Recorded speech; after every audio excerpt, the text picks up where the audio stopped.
மனைவியானவள் பலவீனம் பாண்டமா இருக்கிறதுனால கொஞ்சம் விவேகத்தோட அவங்க கூட என்ன செய்யணுமா, நடந்து கொள்ளணுமா. வீட்டுல போயும் பலவீன பாண்டம்னு ஒத்துக்கிடணும். சில நேரத்துல நம்ம மாறி மாறி இருந்துருவோம். இங்க பலவீன பாண்டம், அங்க வெங்கல பாண்டம். அப்படி இருந்துடக்கூடாது. அது பயங்கரமா சத்தம் போடும்னு 1 கொரிந்தியர்ல படிக்கிறோம். சத்தமிடுகிற வெங்கலம். அப்போ வீட்டுல போனா வெங்கல பாண்டமும், சபையில வந்தா பலவீன பாண்டமுமா இருக்கக்கூடாது. ஸ்தோத்திரம். நீங்க பலவீன பாண்டம் தான்.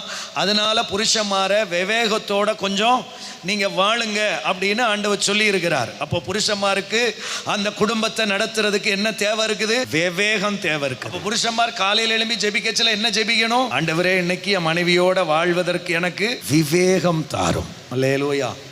விவேகத்தை கேட்கலன்னா மண் பாண்டம் வெங்கல பாண்டமா மாறலாம். என்ன வேணும்னாலும் என்ன செய்யலாம், நடக்கலாம். ஆக ஸ்தோத்திரம். தேவன் ஏற்படுத்தின நல்ல குடும்ப உறவு தேவனுடைய பார்வையில விசேஷமானது.